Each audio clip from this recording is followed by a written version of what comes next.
Hey guys, welcome to WOW. So glad you all are chiming in, tuning in, and spending just a few minutes with me this morning. I do want to thank you for doing that, and thank you so much for sharing these around with people that wouldn't normally. It's not about me and knowing who I am. There is a word that I believe a lot of people need to hear, and I certainly appreciate you all sharing these around with people. And thank goodness, last the last 2 weekends I was able to travel out and get in back in around people I love. And so a lot of people, we are social hugging, we are we are social distancing, but thank God for technology. And if I remember right, Al Gore came up with the internet, so thank you, Al. I'm sorry, that was not necessary, but anyway, I certainly appreciate it, and I do, and I rarely do this, and I'm not overlooking anyone, but a very, very dear lady to me. She was almost like a second mom in my early days, and she is in the hospital. And Becky, if you're watching, which you usually do from what I understand, uh, we call you whole and blessed. And things just start going your way. And everyone else watching, just speak positive words over her. It is not mind over matter, it is word of God over situation. And all of you others that are going through situations, I think today is really going to help you. I saw some things in the scripture that, pardon me, this change of weather. It is cold in Oklahoma. And I've always said, if I was to ever pastor a congregation, it would be on a beach somewhere, because I'm a warm weather guy. And I just say over all of you all, and everybody has situations in life that you think, does anyone care? Does anyone have a knowledge of what I'm going through? God knows what you're going through, of course, but people do care. And so we just release all of our care upon you guys. But let me get right into this, because some of you have to have a service you're going to or whatever, and I don't want to hold you. My thought was this, and I was raised in my belief to understand the original sin in the garden. And the original sin in the garden, God said, do not eat of the fruit of the tree of knowledge of good and evil, or in that day you'll surely die. Now, in the Hebraic language, to die doesn't mean just physically dead. It means you lose your relationship. Hence, being saved has become the proponent of salvation message in religiosity. And I want to maybe bring a little correction to our thinking. I'm not I'm not taking anything away. I want to add to. And yes, there will be some trimming of the fat. Now, if you know me or think you know me, I just like to get to the meat. And if I don't create questions, I haven't done my job. And I look at this, well, that was the original sin, Mark. They disdained God by directly disobeying. Do not eat from the tree of knowledge of good and evil. And so the original sin was disobedience. In my study of the scripture, and you have your own opinion, that's fine, but in my study of the scripture, disobedience was not the original sin. Insecurity caused disobedience. And I'll share some scripture with you here, because when you join into WOW, it's not joining into Dr. Phil necessarily, but we do need some psychology with the scripture. In Genesis, the 2nd chapter, the 25th verse, and if you don't mind, I may sip some water while we do this, because this change of weather, it is cold in Oklahoma. Genesis 2:25, the word says that when God created man and woman, they were both naked, and the man and his wife were not ashamed. Wow. Why give me that? Have you ever, I think the kids, they call it TMI, too much information. Okay, God created man, he created woman. Why did you have to tell me they were naked? You know, why did you have to tell me they were naked and not ashamed? Oh, he must have told me that for some reason. There was an author that said this: often those that criticize others reveal what they themselves lack. That is insecurity. An insecure person will always criticize what they lack in themselves. Now, I'll take you back to some more scripture and then we'll get into this. In Genesis, the 3rd chapter, just a few verses, the first verse, it says, the serpent was more subtle than any beast of the field that God had made. And he said to the woman, did God tell you not to eat of the tree of the garden?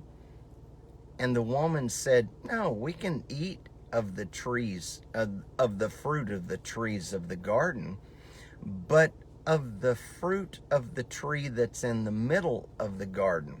Now, in the middle, how many parts of man are there? There are 3. There is the body, there is the soul, there is the spirit. Do not dwell on the tree in the middle. So what's in the middle? So that's our problem. Your problem is not physical. Your problem is not spiritual.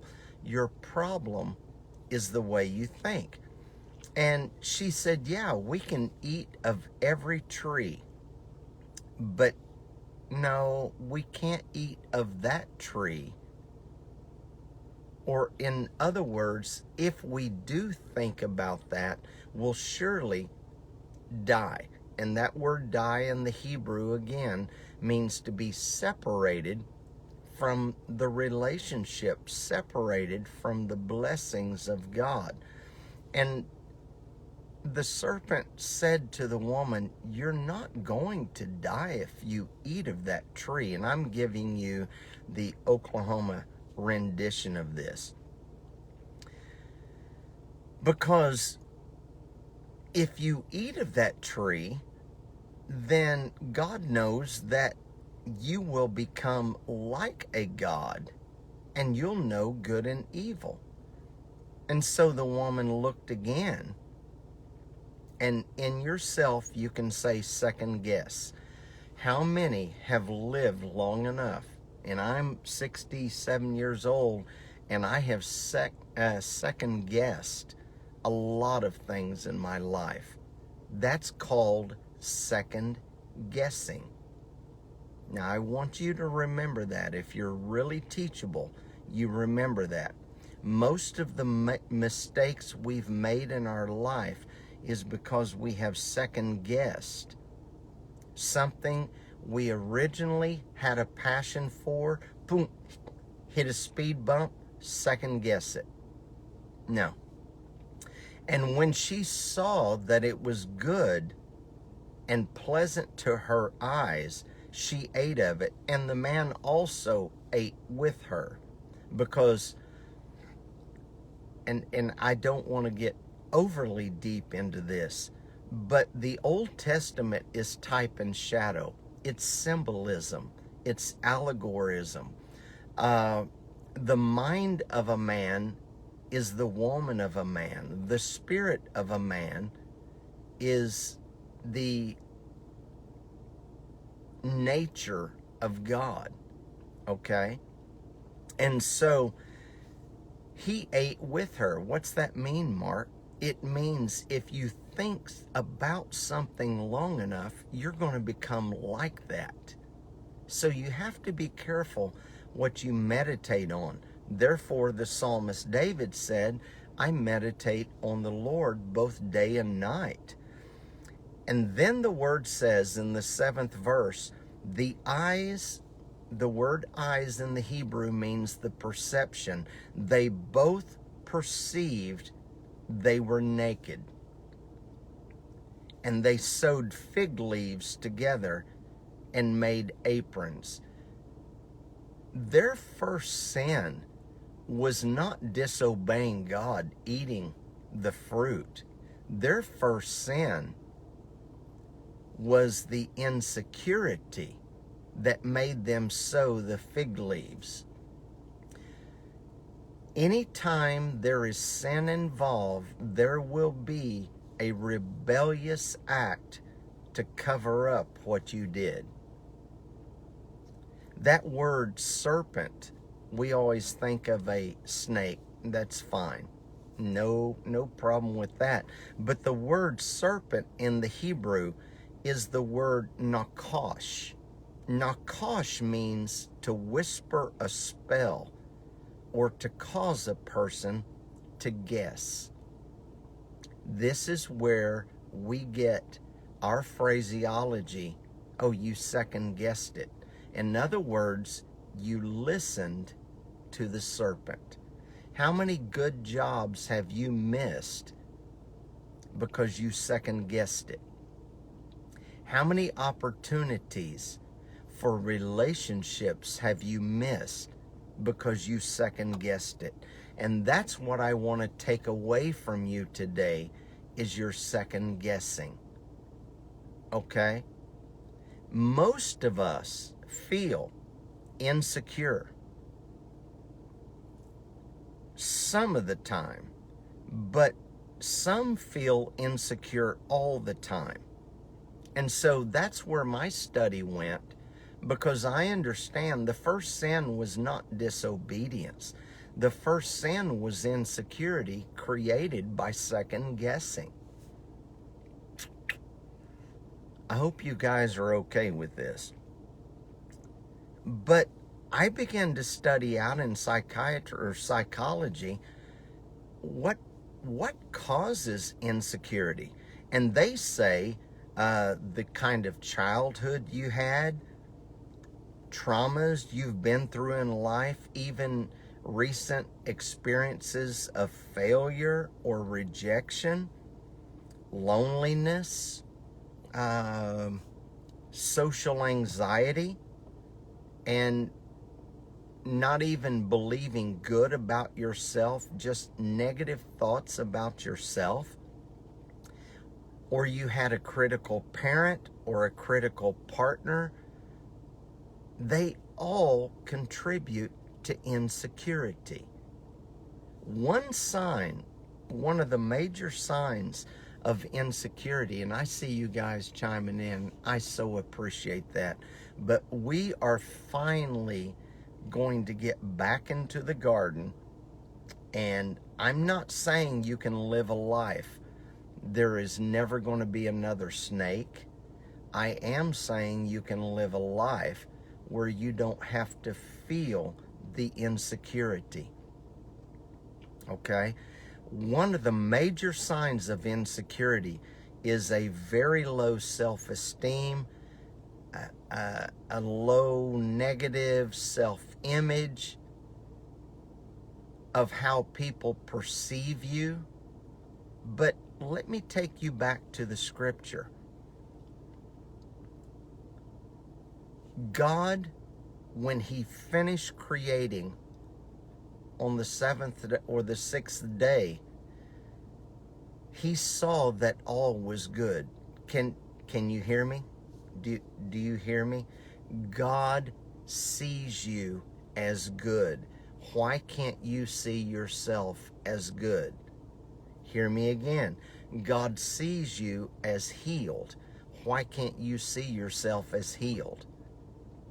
We have relied on miracles for healing instead of just telling the serpent, I'm not listening to you anymore.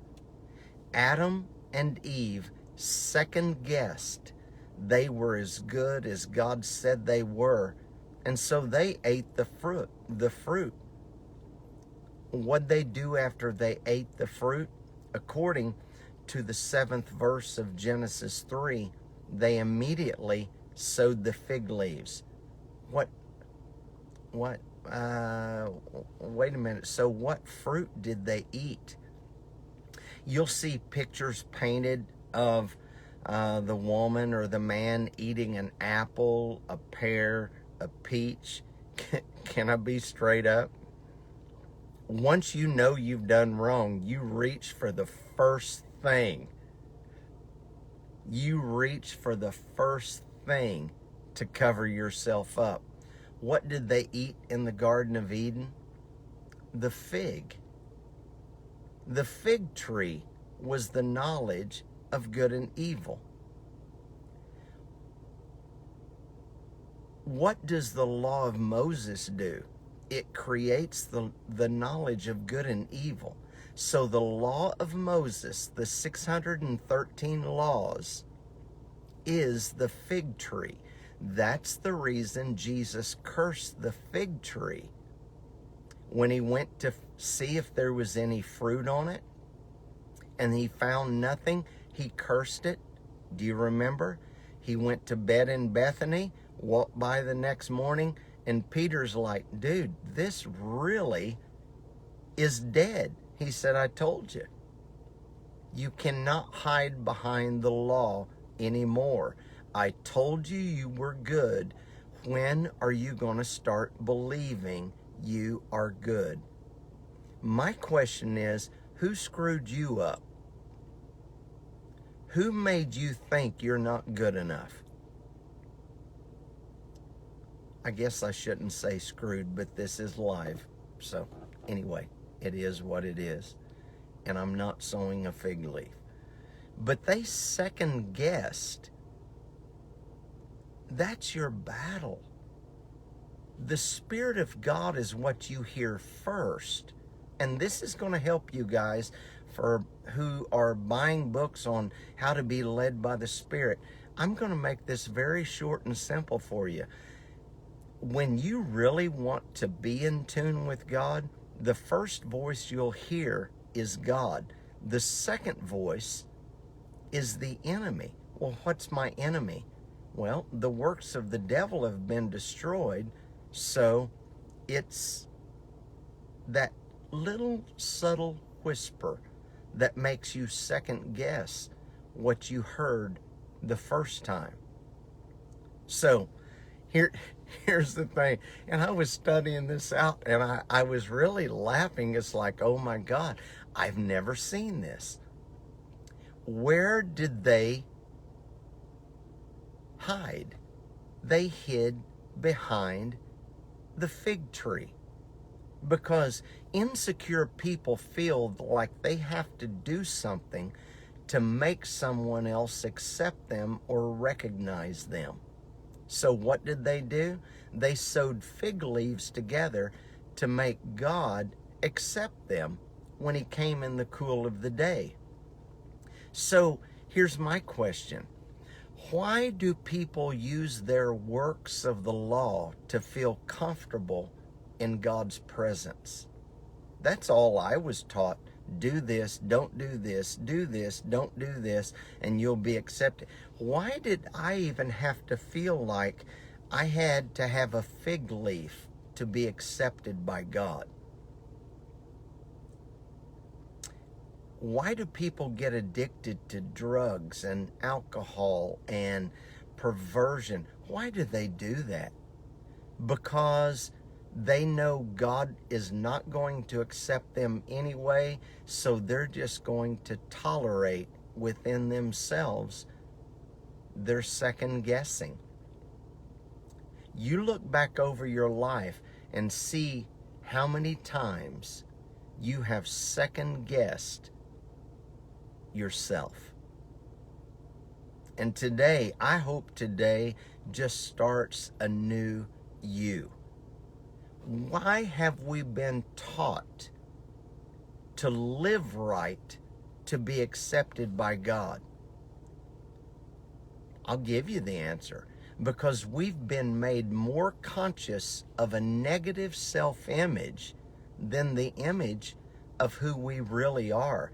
The truth is, most acts of rebellion are not against God. It's the insecurity of man is the root of all evil. Well, Mark, I thought the love of money was the root of all evil. Why do people become greedy to love money? Because it gives them recognition and it helps them build an inner satisfaction. But I take you back. And when I read this, and oh my gosh, I've read it so many times over the years, and Adam was hiding, and God said, "Where are you?" The last place God wanted to find Adam was in the law. And now remember, the fig tree they ate from came to be known as the law of Moses. In the New Testament, it's called the old man. The new man is trying to hide in the old man. And this may be deeper than what you all want to go, but we need to understand this. Stop kicking yourself. Stop trying to live up to someone else's expectations. The original sin was not disobedience. No. The original sin was the insecurity of man second guessing. Disobedience is proof you have second guessed. So they were hiding behind the fig tree. It was kind of like, shh, don't tell them I'm here. Well, you know what? God looked for him everywhere, and the last place that he wanted. Now, did God know where he was? Yes, he did. But the last place God wanted to find him was hiding in his own works. Are you using your tithing, your sowing, your giving? Are you using your charitable contributions? Are you using your love towards somebody as a fig leaf? Or are you doing it because you're naked and not ashamed? Can I now retranslate Genesis 2:25? They were both naked and neither were insecure. So the question is this: why do you do good works and these kind acts It should be because you're naked and you're not ashamed or insecure. When you read in the Bible that word ashamed, it's also insecure. So, do you do all these good works because that's just who you are? Or is it because you need God or someone else to recognize and appreciate you in order to be accepted in your own mind? Many good works that you do, good works do not get God's favor. Favor is not received. Favor flows. As you give, it's given back to you. Yeah, I will say this. Asking God for a blessing is proof of your insecurity. He turned the earth over to you. He turned the earth over to you. You call yourself healed. You call yourself blessed. You call yourself happy. The very fact you're asking for it is proof you're insecure. You don't already have it. I had a man not long ago. I had never met him. He came to me after a service one night, and he may be watching now. And dude, I appreciate you saying this to me, and I don't even know your name, so it won't be embarrassing. He came to me and shook my hand. He said, I've got to tell you something. I said, okay. He said, and he was very liberated. He said, I thought you were an arrogant so-and-so. First time somebody gave me one of your messages. But I actually heard you tonight. He said, you're not arrogant. I said, no, I'm not. He said, you are confident. And I was like, I know what I'm talking about. I am naked and not ashamed. So asking for a blessing is proof of spiritual insecurity. When you know that God looked at you and said, it's good, he couldn't sit down until he was satisfied. So what's it going to take for you to sit down? What do you mean, Mark, sit down? What's it going to take for you to stop trying to please people and do good things to make God accept you? He accepts you just the way you are. You don't do good to get God's attention. That's insecurity. You do good because that's just who you are. And so I challenge you to be a blessing. And being a blessing is this. It means being that person that refuses to eat from the tree of knowledge of good and evil to get something you've already got. Conquer that insecurity. Well, how do I do that, Mark? Start setting boundaries for yourself. And you've heard me talk about this before, and I've had to learn this. You set boundaries. Okay, I am a free, loving, giving person. But I do not allow what you do to me to get me into a negative response. You've got to not only start setting boundaries. Hey, okay, you can act how you want to, but it's not going to make me react. I'm going to be naked and not ashamed, because my reaction to your negativity is me trying to sew a fig leaf together. Can I encourage you? Let 2021 be And I thought about this morning. I started not to say it, but I think I will. God started the first nudist colony.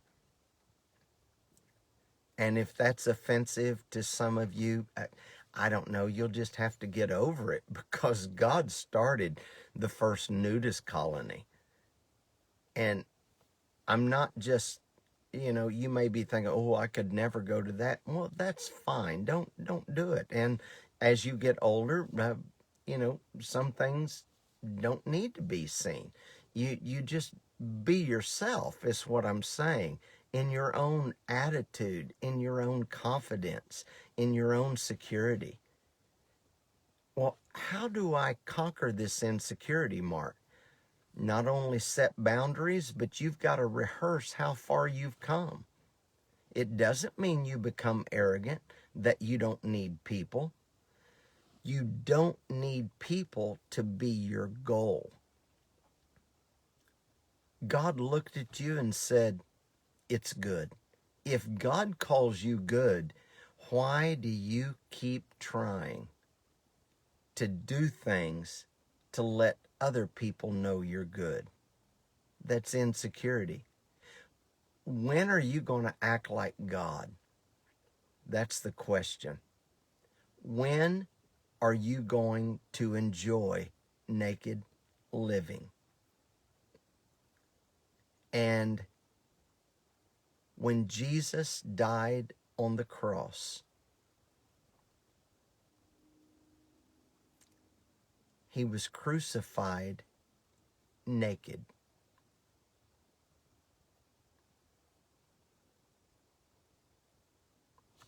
Naked. I know pictures they have painted. Of course, they're not going to have God naked, but he was naked. Artists put a loin cloth on him. He was crucified naked. Why? To let us know that it's okay to be yourself. Stop trying to please people. Be good to people, not so God will accept you or they will accept you. It's because of who you are. You were created in the image of God. You came in naked into this world. Go out naked from this world.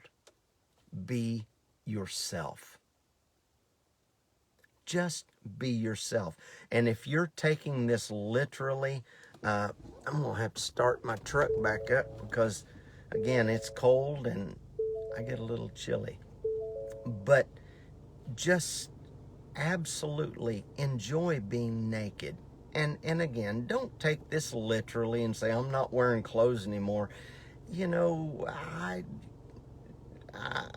not going to go with that with some people. And so not even with myself. But and there's a little humor in case you're a dry bones person. But I just want to encourage you. The love of acceptance is the root of all evil. Not the love of money. Money is the fruit of acceptance. I really need to retranslate a lot of this stuff. The love of acceptance is the root of all evil. And insecurity was the first sin in the Garden of Eden. And so I know it was a little deeper today, but stop second guessing yourself. Oh, what's so-and-so going to think? What's this person going to think? What's that person going to think? Figure out what God thinks first. That's all I can say to you. And so I think it is time, a lot, the religious world, oh, Jesus is coming any minute, yada, yada, that, that's fine. Believe what you want to there. That's your own prerogative. But I would say this to the modern church: instead of trying to pull out the book of Daniel and Zechariah and all of the Old Testament prophecies to figure out where we are. Can I just kind of synopsize everything and say it is time for the church to get naked? Just be yourselves. Stop being a King James Christian. Stop being a New King James Christian, a Living Bible Christian. Start being the sons and daughters of God, where you are naked, just yourself, and not ashamed. So I encourage you to conquer insecurity. Whatever past trauma, whatever childhood, whatever you've been through in life that has created that insecurity, from today forward, Father, I accept my freedom from it. That is your first step. And then let Him lead you. Remember, the first voice is Him. The second is the serpent. And so when you stop second guessing yourself, you are absolutely going to live a freedom that will blow you away. We talk about the abundant life, but you never tap it until you stop trying to hide in the law of your works, in the fig tree. So anyway, that was it. I went a little longer today, but thank you so much for chiming in and being a part of this. And I want to say thank you to the different ones that support the ministry. I'm able to travel because of that. And it is a great time to be self-employed. God is good. And so go to markshellministries.com if you have never partnered with the ministry. We don't send t-shirts and mugs and coffee, all this stuff. And I'm not against that. But we just say, you're not buying the gospel. You're supporting a ministry trying to help people get naked. And so I want you, when you walk in, and thank you, Lord, you may be going into a situation of people you're thinking, I really don't want to go, but you need to go. Can I tell you something? Walk in there naked and not ashamed. Even at family events, walk in there naked and not ashamed. Be who you are. You came into this world naked. You were created to rule naked. And you died naked on a cross. So why don't we live naked and not ashamed? You guys be blessed. Thank you for allowing me to indulge your time a little farther this morning. But you all stay in touch. Email me if you have any questions. I will answer the questions of what I teach. But anyway, I will look forward to seeing you guys next week. Have a blessed day and enjoy being naked.